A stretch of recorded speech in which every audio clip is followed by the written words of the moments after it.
Amigos, qué gusto que nos acompañe. Como siempre, pues estamos aquí ya en Don Dinero. Hoy vamos a platicar de una industria muy interesante, una industria importantísima, la industria editorial.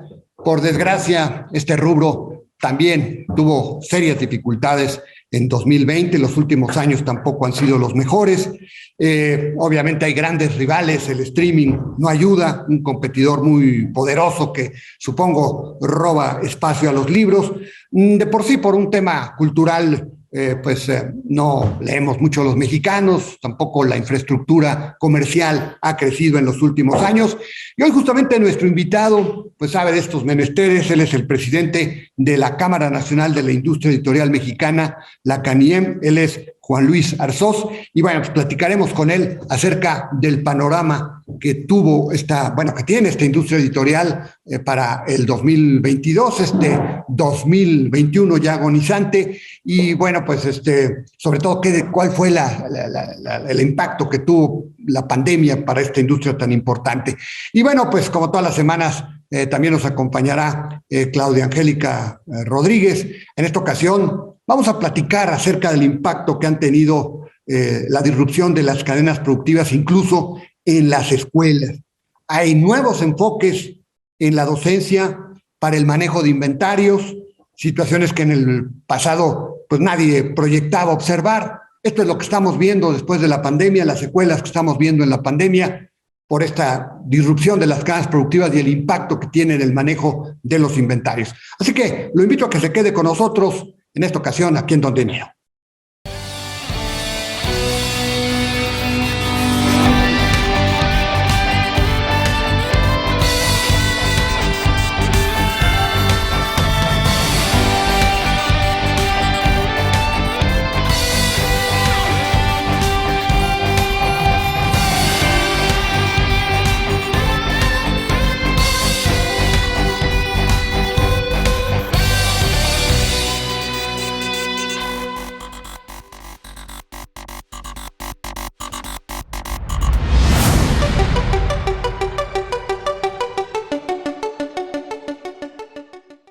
Bueno, ya está con nosotros Claudia Angélica Rodríguez. En esta ocasión vamos a platicar acerca de un impacto que ha tenido la disrupción de las cadenas productivas también en las escuelas.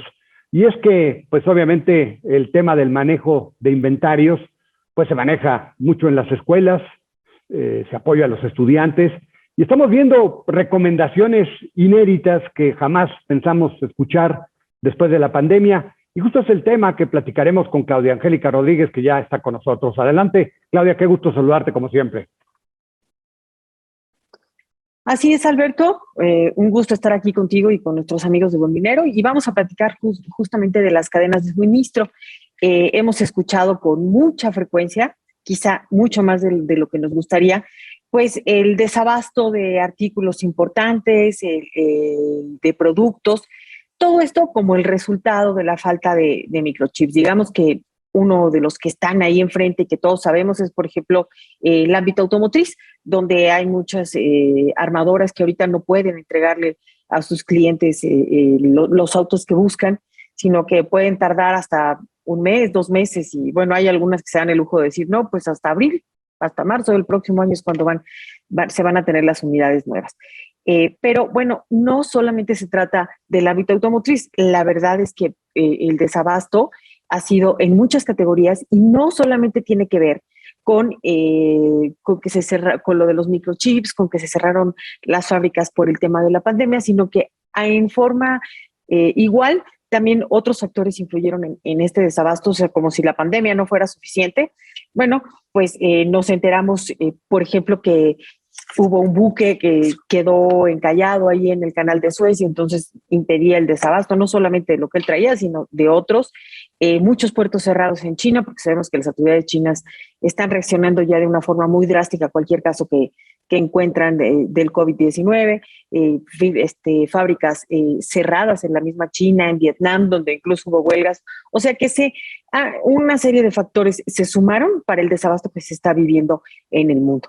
Entonces, de acuerdo con los expertos, esto provocó el desmantelamiento de los sistemas de inventarios para poder hacer frente justamente a las interrupciones masivas. sea, las empresas de repente voltearon a ver a alguien que tenían ahí ya, quedaban por dado y que tenía que ver con los sistemas de suministro, con la proveeduría.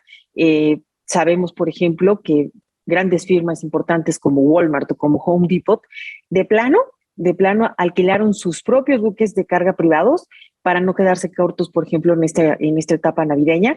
Además, los que saben de logística consideran que las interrupciones del abasto pues, no se van a terminar pronto, que todavía faltan varios meses para que demos por concluido este tema. Y este ambiente pues, ha hecho que las empresas se replanteen todo este tema.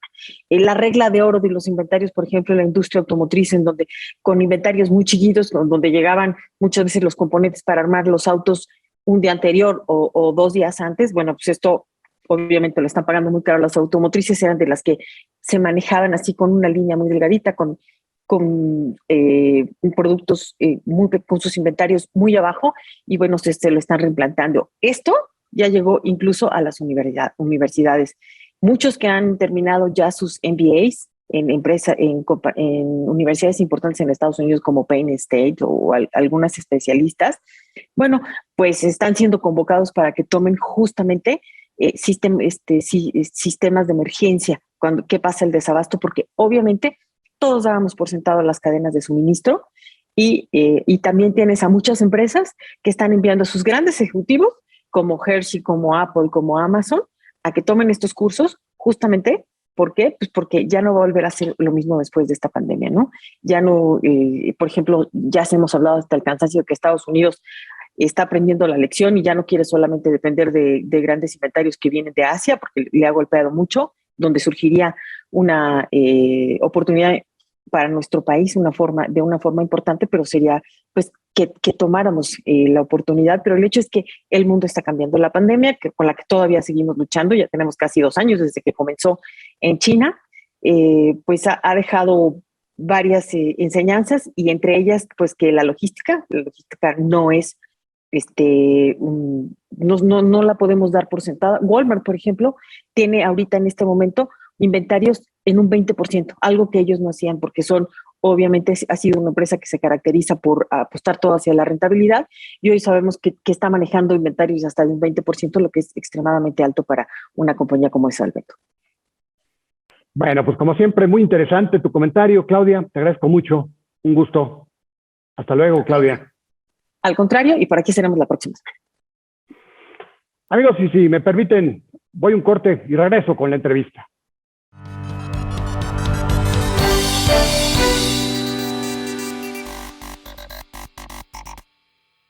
IDC Seminarios te invita a su seminario Régimen de Simplificado de Confianza de Físicas y Morales el próximo 13 de enero, en el cual podrás conocer a detalle los nuevos regímenes de confianza para personas físicas y morales. En las voces de los expertos, Maestro Ernesto San Ciprián, Licenciado Francisco Brito Márquez. Contáctanos a nuestros teléfonos o a nuestro correo seminarios@idconline.mx. Un seminario que no te puedes perder.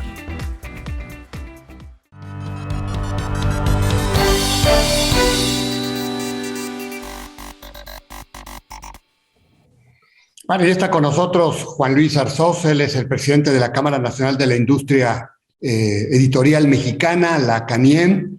Y hoy vamos a platicar de una industria, un rubro que en lo particular a mí me apasiona, la industria editorial, pero lamentablemente una industria que en los últimos años ha batallado mucho, desgraciadamente. Y bueno, pues el tema de la pandemia, supongo, pues ha sido también doloroso. Juan Luis, muchas gracias por la oportunidad de platicar con nosotros. No, buenos días, el agradecido soy yo por poder acompañarlos en este programa. Bueno, Juan Luis, pues platícanos, pues una industria que le fue difícil en 2009, luego tuvo años mejores digamos, en 2011, 2012, 2013, pero llegamos al tema de la pandemia y lamentablemente, entiendo, le fue bastante complicado como a otros rubros. ¿Qué tan mal, qué tan bien, qué tan difícil fue el tema de la pandemia en 2020 para esta industria tan importante para nuestro país, Juan Luis? Pues mira, la pandemia tuvo, vamos a decir, 2 etapas, por decirlo de alguna manera. Fue cuando de marzo a agosto, donde de alguna manera cerraron todas las librerías del país, Entonces, y los colegios también para el libro en texto. Sí. Entonces, los canales de distribución del libro se estaban totalmente parados, ¿no? Eso afectó muchísimo a la salida de novedades que todas las editoriales tienen. Al no poderlas sacar al mercado, pues se quedaron todas en stand-by. Aquí hubo un factor muy importante, creo yo. La industria editorial no fue considerada como una industria esencial, como se considera en muchísimos países, Alemania, Francia, España. Al ser esencial, pues tiene unas particularidades con respecto a otras industrias, la cual facilita la salida del libro. Por darte un ejemplo, en Alemania lo primero que abrió después de la pandemia fueron las librerías. Antes de todo abrieron las librerías. El 3 de agosto del año pasado, en el Diario Oficial de la Federación, nombraron a la industria editorial una industria esencial, lo cual nos hizo a todo mundo, porque la industria editorial incluye librerías, incluye toda la cadena de libros, ¿no? Sin embargo, el 31 de diciembre se acabó la esencialidad, o sea, tenía fecha de caducidad, lo cual para nosotros fue espantoso, ¿no? Y por enero, febrero y marzo tuvimos otra vez problemas. La industria cayó 25% en 2020 si la comparamos contra 2019. Se dejaron de vender, no sé, un mundo de libros, 13 millones de libros, una cosa así, muchísimos millones de pesos. Y 2021, Juan Luis, ¿qué tanto ha mejorado? ¿Cómo ha evolucionado? Sé que empezamos mal porque pues ya sabemos que vino el rebrote, este rebrote que obligó otra vez a tomar medidas sanitarias, los semáforos rojos, etcétera, pero supongo que después pudo haber habido cierta recuperación. ¿Qué tanto mejoró la industria? Lo que es abril y mayo mejoró en forma importante, muy, muy, muy importante, en forma, pues llegó a tener incrementos del 70% con respecto a mayo del año pasado. Y lo que es hasta el mes de octubre, noviembre, ya se estabilizó con crecimiento, con respecto a 2019, que es el año de referencia, creció. Sí, 20 no tiene, o sea, con respecto a 20, pues todo es fácil. Todo. Sí. Pero con respecto a 19 tuvo hasta tiene un crecimiento importante. No importante, pero un crecimiento. Y lograremos al cierre del año, ya estamos por terminar el año, lograremos, digamos, terminar el año con crecimientos frente al 2019 o no? Yo creo que mes por mes, porque hubo tres primeros meses muy malos, pero mes por mes yo creo que sí vamos a tener un crecimiento con respecto a 2019. Déjame darte unas cifras que son interesantes, que creo que, porque es un mercado que tiene mucha data, que es el mercado español. El mercado español solo cayó 2% en el 2020. ¿Sí? Y hubo mercados como el francés y otros que tuvieron 3-4% de crecimiento. Y en 2021 el mercado español está creciendo 17%. O sea, lo que yo te quiero decir con estas cifras es que hay esperanza de que esto se va a revertir y que vamos a seguir creciendo.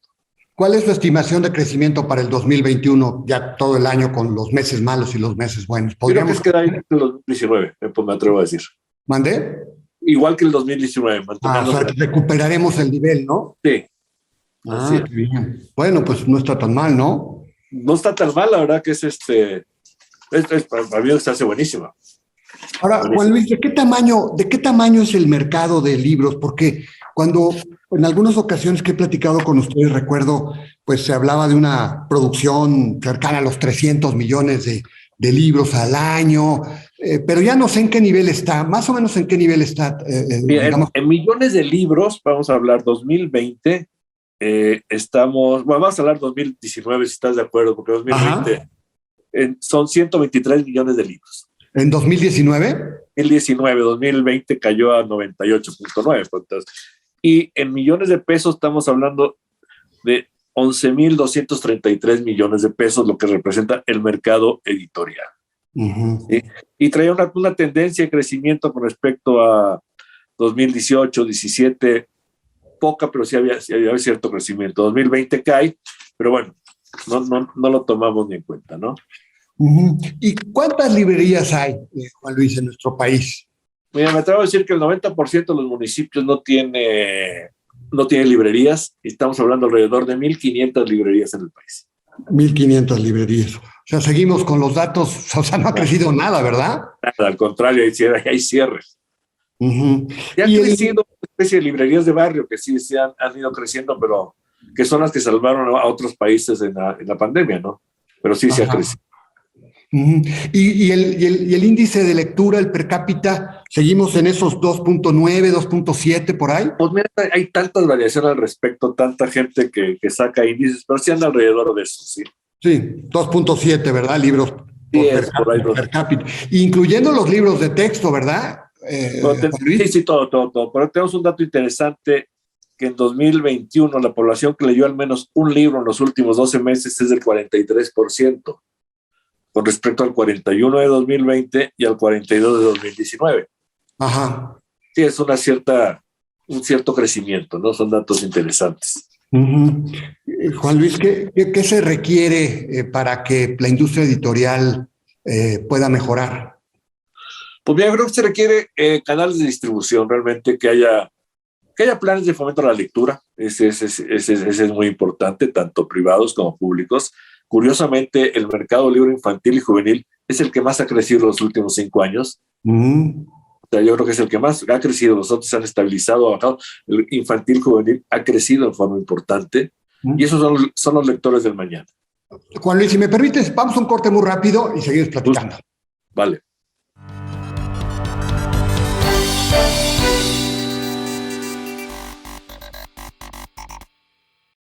¿Conoces una plataforma de capacitación? IDC Click es un servicio de streaming para tu capacitación en cualquier dispositivo. Resuelve tus dudas en nuestros seminarios fiscales, jurídicos y laborales. Todos nuestros programas de televisión en una sola plataforma. Todo esto en un solo catálogo disponible las 24 horas.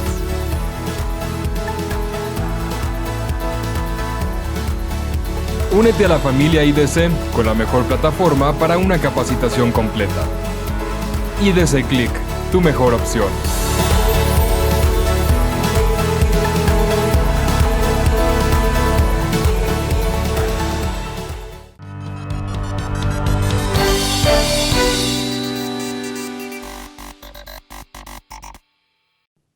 Juan Luis, hace unos minutos nos dabas el número de libros que se producen al año. Nos hablabas de 122 millones en 2019, 98 millones. ¿Esos ya incluyen los libros de texto o esto es aparte? No, esto es toda la industria editorial. O sea, hay que agregar los libros de texto, que entiendo los libros de texto que son como el 40%, ¿no? Algo así, ¿no? Más o menos 40-45%. Pues ha bajado, ¿no? El número de libros en los últimos años, ¿no? El mercado se ha hecho chiquito, ¿no? Hay una cierta reducción, había habido editoriales que han desaparecido, muchas han crecido, pero yo lo veo razonable, o sea, estable el mercado. Iba creciendo, a principios de 2020 tenemos un crecimiento del 3-4% con respecto al 2019, los primeros meses, lo cual era bastante halagador. De repente llegó la pandemia y sí nos pegó. Me dicen, yo creo que hay esperanza y creo que el mercado va a resurgir. El libro, en mi opinión, está de moda otra vez. Entonces creo que hay oportunidad para las grandes editoriales, las librerías y mucho más lectura. Cambia un poco la estructura tiene que cambiar la estructura de mercadotecnia, la estructura de ventas, tiene que ser más dirigida al lector, no tanto las librerías. Y eso va a hacer que se crean más lectores. ¿Cuántas empresas editoriales tiene la industria? La Cámara tiene arropada como 240 editoriales diferentes. 200. Y de estas, la mayoría son pequeñas y medianas, supongo, ¿verdad? La mayoría son pequeñas y medianas. Hay los gigantes y luego están las pequeñas. Los gigantes y pequeñas y medianas. Así es. ¿Y mexicanas cuántas quedan? Pues mira, mexicanas en el área de interés general hay hay editoriales muy buenas como era Sexto Piso, Almadía, que realmente están haciendo un gran trabajo por los autores mexicanos. En el área infantil, juvenil, casi todas son mexicanas, editoriales pequeñas, El Naranjo, Petra Ediciones, que son editoriales muy bonitas que han ganado premios por todos lados. Y en texto, similar en textos tan grandes que sí son transnacionales, bueno, son mexicanas desde el punto de vista de que pagan impuestos aquí, ¿no? O sea, pero sí son ¿Cuáles son las más grandes para que nuestros amigos que nos están escuchando y viendo pues sepan más o menos? ¿Cuáles son las más grandotas de del interés mercado? general? La más grande es Planeta y Penguin Random House. Ah, sí. Son las dos más grandes. Esas son las más grandes del mundo, ¿verdad? También del mundo, exactamente. Sí. Y en texto en México, las más grandes son Castillo, Santillana, SM, Trillas, que es una editorial nacional, de mucho abolengo, que esas son las más grandes. ¿Y el Fondo de Cultura, cómo le ha ido? El Fondo de Cultura, pues mira, es una muy buena editorial, creo que tiene un fondo espectacular. No sé, se separó de la Cámara, no está afiliada se a la Cámara. separó. Ah, ok. Entonces no tengo información sobre cómo le ha ido editorialmente. ¿Cuál es el horizonte que se prevé para la industria editorial para el 2022? Yo veo un horizonte donde la comercialización de los libros va a ser diferente. El editor va a participar mucho en la relación con el lector.